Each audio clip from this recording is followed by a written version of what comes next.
Un día me invitaron a cenar con un grupo de hermanos y mientras charlábamos, uno de ellos le preguntó a su esposa qué haría si él muriera. Su esposa le respondió con firmeza que lo cremaría y tendría sus cenizas con ella en su habitación para saber que él está con ella. Me sorprendió la respuesta y el resto de los hermanos me preguntaron qué pensaba sobre la cremación. Estimado oyente, hoy he decidido abordar este tema y compartir mis pensamientos al respecto. En este video abordaremos este importante tema a la luz de la Biblia y responderemos las preguntas más frecuentes que nos hacen como ¿es pecado cremar a los muertos? ¿Puede un cristiano cremar a los muertos? O en todo caso, ¿cuál sería la respuesta bíblica sobre este tema? Este video será profundo y muy interesante ya que te brindará mucha información sobre este tema y te ayudará a tener convicciones firmes como cristiano. Antes de entrar en el tema, ¿qué tal si nos apoyas dándole me gusta a este video y suscribiéndote si aún no lo has hecho? Además, no olvides activar la campanita de notificaciones para estar al tanto de los nuevos vídeos que subimos. Empecemos en una sociedad posmoderna e incluso dentro del cristianismo es común que surjan controversias en torno al tema de la cremación. A pesar de ello, es fundamental analizarlo a la luz de la Biblia. Es innegable que la cremación es actualmente una práctica muy extendida en muchos países y se espera que su popularidad siga aumentando en el futuro. Según nuevos informes de la industria funeraria, la cremación está siendo cada vez más elegida por personas en muchos países alrededor del mundo en lugar del entierro, convirtiéndose así en la nueva práctica común para despedir a los seres queridos al final de sus vidas. A modo de ejemplo, en Estados Unidos, en un hecho sin precedentes, más de la mitad de los ciudadanos estadounidenses han optado por la cremación en lugar del entierro tradicional. Según la Asociación Nacional de Directores de Funerarias, se espera que esta tendencia hacia la cremación siga aumentando durante los próximos 20 años. Ahora, definamos qué es la cremación. La cremación es la destrucción por medio del calor en un horno crematorio de cadáveres, restos humanos y restos cadavéricos hasta reducirlos a cenizas. Cualquier cadáver puede ser incinerado sin importar la causa de la muerte, excepto aquellos contaminados por radiación o productos radiactivos. Durante el proceso de cremación, el cuerpo del difunto se coloca en un ataúd de madera o cartón y luego se introduce en la cámara de cremación, donde se alcanzan temperaturas extremadamente altas entre 980 grados centígrados y 1100 grados centígrados. En cuestión de horas, el cuerpo se convierte en fragmentos de hueso que son retirados de la cámara y limpiados de cualquier resto metálico por el operador del crematorio. Los fragmentos de hueso luego son procesados en una máquina especial que los pulveriza hasta convertirlos en un polvo fino. Este polvo se coloca en una bolsa de plástico dentro de una urna o contenedor de cremación temporal, que luego se entrega a la familia del difunto. La cremación se menciona 2 veces en la Biblia. Una de ellas se encuentra en el libro de Josué, capítulo 7, versículo 25. Y Josué le dijo: ¿Por qué nos has turbado?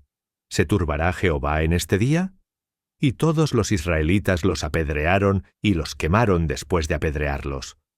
Acán y su familia fueron ejecutados por pecar contra Dios y luego incinerados. Sin embargo, es importante entender que esto no era una práctica ni un mandamiento de Dios para tratar a los muertos. La lapidación realizada por la congregación era una forma legal de castigo por ciertos delitos. En el primer libro de Samuel, en el capítulo 31, versículos 11 al 13, se registra el segundo encuentro con la cremación. Pero cuando los habitantes de Jabes de Galaad oyeron lo que los filisteos habían hecho con Saúl, todos los hombres valientes se levantaron y anduvieron toda aquella noche, y quitaron el cuerpo de Saúl y los cuerpos de sus hijos del muro de Bet-san. Y cuando llegaron a Jabes, los quemaron allí, y tomaron sus huesos y los enterraron debajo de un árbol en Jabes. Y ayunaron 7 días. Los filisteos habían decapitado a Saúl. Es probable que los cuerpos estuvieran mutilados y descompuestos cuando los hombres de Israel recuperaron los restos. Cuando los habitantes de Galaad oyeron esto, todos los hombres valientes de esa ciudad se levantaron y fueron a tomar el cuerpo de Saúl y sus hijos del muro de Betesión, los llevaron a Jabes y los quemaron allí. La cremación que se llevó a cabo en este caso se debe a la situación especial, tal vez porque los cuerpos decapitados estaban tan mutilados que no podían ser enterrados adecuadamente, tal vez también por temor a que los filisteos hubieran atacado a Jabes y hubieran hecho cosas aún peores con el cadáver. El proceso de cremación no era total, sino que solo se quemaba la piel y la carne, quedando los huesos que eran enterrados bajo un árbol frondoso. En el Antiguo Testamento se pueden encontrar pasajes que aluden indirectamente a la práctica de la cremación, como que mencionan la pena de ser quemado con fuego. La cremación era considerada una forma de humillación, pero era una forma legal de castigo para ciertos delitos. Un ejemplo de esto se puede ver en Levítico, capítulo 20, versículo 14. Cualquiera que tome a una esposa y a su madre cometiendo vileza, lo quemarán a él y a ellas con fuego, para que no haya vileza entre ustedes. También se encuentra en Levítico, capítulo 21, versículo 9. Y la hija del sacerdote, si comienza a cometer fornicación, deshonra a su padre. Ella quemó. Ella estará en el fuego. Ahora, la cremación de los muertos es tema de varias teorías y creencias.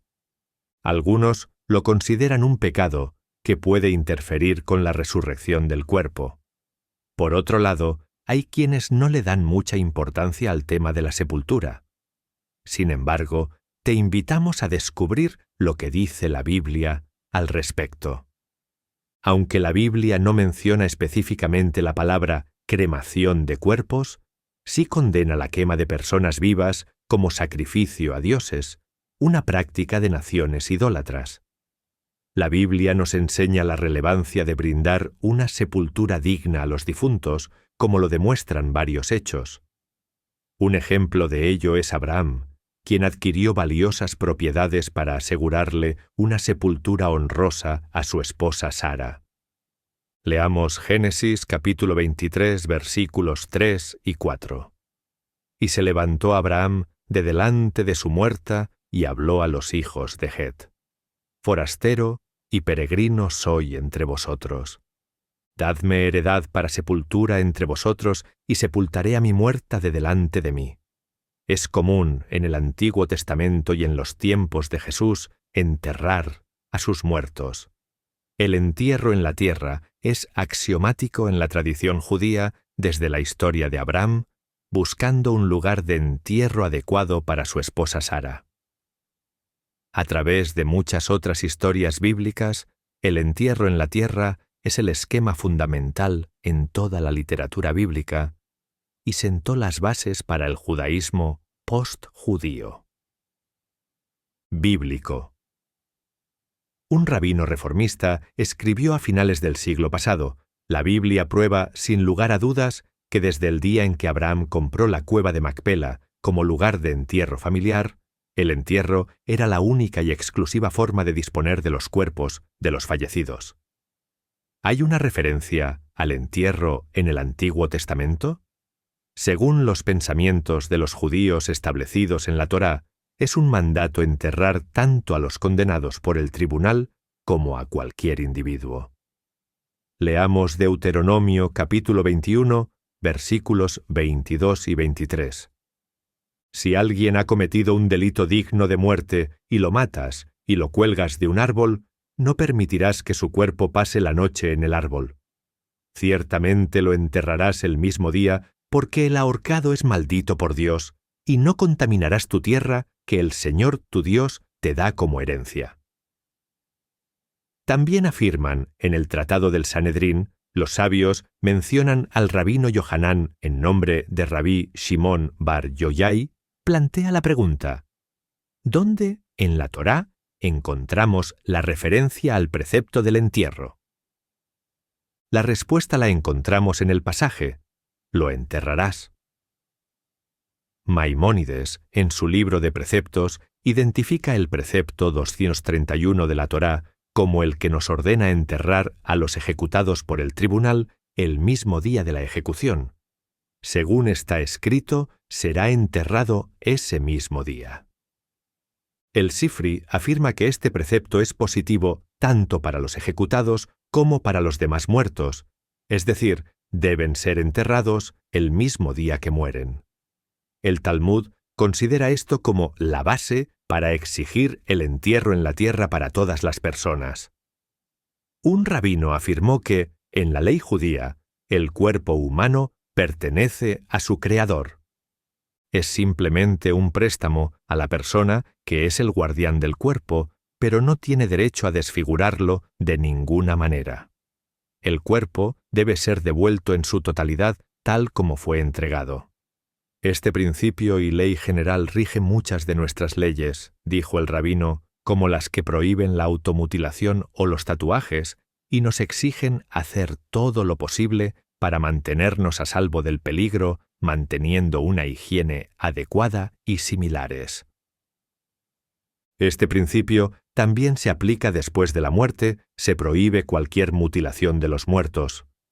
Ahora queremos examinar lo que se menciona en Génesis, capítulo 3, versículo 19, que dará más claridad para entender este tema. Con el sudor de tu rostro comerás el pan hasta que vuelvas a la tierra, porque de ella fuiste tomado, pues polvo eres y al polvo volverás. Según el pensamiento judío, este pasaje establece la única forma de disponer de nuestros restos mortales, ya que nos coloca en sincronía con el orden cósmico. Venimos de la naturaleza, y a la naturaleza regresamos. El entierro en la tierra, el retorno de nuestros cuerpos físicos a la tierra de la que venimos, implica dejar que la naturaleza siga su curso. Por eso la tradición judía sostiene que todo lo que interfiera de manera antinatural con este proceso, ya sea que lo impida, por ejemplo, mediante el embalsamamiento, o lo acelere, por ejemplo, mediante la cremación, está prohibido. Finalmente, el rabino Steinmetz sostiene que incluso si la ley judía no ordenara el entierro en tierra, como lo hace, hay otra consideración a favor de ello. Se trata de la forma tradicional judía. La clara evidencia histórica de que es una costumbre judía muy antigua practicar el entierro en la tierra y no la cremación es muy significativa, ya que si ni siquiera hubiera una garantía alágica para el entierro, sería una parte muy importante de nuestra religión a nivel de aldea y de nuestra cultura. Además, es el último acto religioso en la vida de cada persona. Queridos oyentes, hemos sido testigos de la conmoción bíblica y judía en torno a este tema, y ahora queremos compartir nuestra opinión al respecto. En el Southeastern Baptist Theological Seminary, el profesor David Jones, especialista en ética cristiana, nos plantea 3 preguntas fundamentales que no debemos pasar por alto. En primer lugar, ¿qué normas morales se aplican en esta situación? En segundo lugar, ¿qué método demuestra mejor el amor a Dios y al prójimo? En tercer lugar, ¿qué método daría la mayor gloria a Dios? Jones concluye diciendo que, después de todo, dentro de la tradición cristiana, los funerales no son simplemente formas de deshacerse de los cadáveres, ni se trata de recordar al difunto o expresar el dolor. Más bien, para los creyentes, los funerales deben ser eventos centrados en Cristo, que den testimonio del mensaje y la esperanza del Evangelio. Queridos oyentes, los invito a reflexionar sobre estas preguntas y sacar sus propias conclusiones. A continuación, explicaremos las razones por las que consideramos que un creyente no debe optar por la cremación de sus difuntos. En primer lugar, el cuerpo pertenece a Dios, lo que significa que incluso cuando una persona muere, sigue siendo propiedad de Dios. Leamos 1 Corintios capítulo 6, versículos 19 y 20. ¿O ignoráis que vuestro cuerpo es templo del Espíritu Santo, el cual está en vosotros, el cual tenéis de Dios, y que no sois vuestros, pues habéis sido comprados por precio? Por tanto, glorificad a Dios en vuestro cuerpo y en vuestro espíritu, los cuales son dioses. Esta es la solemne verdad de las Escrituras, que en cada creyente mora el Espíritu de Dios. ¿Cómo podríamos pensar en tomar un cuerpo en el que habita el Espíritu Santo y usarlo para propósitos viles? No solo nuestro cuerpo es el santuario del Espíritu Santo, sino que tampoco nos pertenecemos. No nos corresponde tomar nuestro cuerpo, usarlo como queramos. En última instancia, no nos pertenece, pertenece al Señor. El comienzo está ahí, aunque este pasaje se encuentra en otro contexto. Ahora bien, aunque el cuerpo de un creyente haya muerto, sigue perteneciendo a Dios. Por lo tanto, es esencial que sea tratado con respeto. Leamos el libro del profeta Amós, capítulo 2, versículo 1. Así dice el profeta Amós: por 3 pecados de Moab, y por el 4 no revocaré su castigo, porque quemó los huesos del rey de Edom hasta calcinarlos. Podríamos decir que Moab pecó profanando los restos de un reino edomita. La profanación de tumbas es una gran falta de respeto a los muertos. Para los hebreos era un pecado muy grave, pues el hombre es creado a imagen y semejanza de Dios. Hasta los más paganos sabían que el respeto a los muertos era una costumbre universal. Jerónimo cita una tradición judía que dice que después de esta guerra, los moabitas, para vengarse de la ayuda que Edom prestó a los israelitas, desenterraron el cuerpo del rey edomita para profanar sus huesos.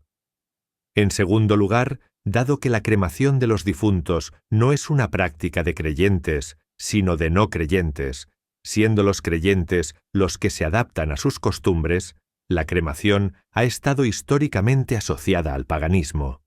Según el Talmud, la cremación se considera una práctica prohibida e idólatra. Cualquier muerte que implique quema constituye paganismo. El rabino Maurice Lamb explica que la cremación es un acto ofensivo, ya que va en contra del espíritu y la letra de la ley judía, que nunca ha permitido la antigua práctica pagana de la quema en la pira. En tercer lugar, el cuerpo humano es considerado sagrado en el judaísmo, ya que es el recipiente de nuestras almas. La religión judía establece reglas precisas sobre cómo debemos cuidar nuestra salud, mantener la pureza en nuestra alimentación y preservar la santidad en nuestras relaciones sexuales. Incluso después de la muerte, el cuerpo humano sigue siendo sagrado. Según la ley judía, cualquier manipulación del cadáver anula su sacralidad y está prohibida. Existe una base teológica importante que prohíbe la cremación, pues se considera una falta de respeto al cuerpo que pertenece a Dios y no debe ser destruido. Ahora bien, los argumentos que se han presentado para permitir que se lleve a cabo la cremación siguen siendo apoyados por muchos pastores cristianos. En primer lugar, por razones económicas, enterrar a una persona fallecida es más caro que la cremación. Es decir, se defiende esta opción por cuestiones de dinero. En segundo lugar, por una cuestión de preservación del medio ambiente, la cremación no contamina, pero el entierro sí. En tercer lugar, otros cuestionan que no hay suficiente espacio para enterrar. La respuesta a estos argumentos sería: ¿el valor del cuerpo de un cadáver vale menos que sus argumentos? De hecho, que el cuerpo vale más. Por lo tanto, todos esos argumentos son una falacia. Es evidente que esto nace de personas no cristianas porque no filtran sus ideas a través de la palabra de Dios. Ahora les daremos algunos consejos sobre cómo tratar, como cristianos, con familiares que hacen esta petición de ser incinerados. Deben hablar con su ser querido y conversar sobre este tema a la luz de la Biblia. ¿Qué pasa si la petición de cremación viene de uno de nuestros padres? ¿No prevalece la obligación de honrar al padre y a la madre sobre otras consideraciones? La respuesta sencilla a esta pregunta es no. La obligación de honrar al padre y a la madre no implica la obligación de obedecer una petición o exigencia si dicha obediencia constituye una violación del precepto. Si surge un conflicto entre los deseos de los padres, el hijo debe obedecer a la autoridad superior, que es Dios, a quien tanto padres como hijos están unidos por el respeto. Estimados oyentes, hemos expresado nuestra opinión sobre este tema ya que, como es sabido en los últimos tiempos, la Iglesia del Señor está siendo fuertemente influenciada por corrientes posmodernas, lo cual no debería ser así. Debemos seguir aferrándonos a los principios bíblicos, aferrándonos a nuestro Creador y viviendo por y para Él. Y así llegamos al final del video. Esperamos que te haya sido útil. Gracias por ser parte de nuestro canal. Dios te bendiga grandemente y nos vemos en el próximo video.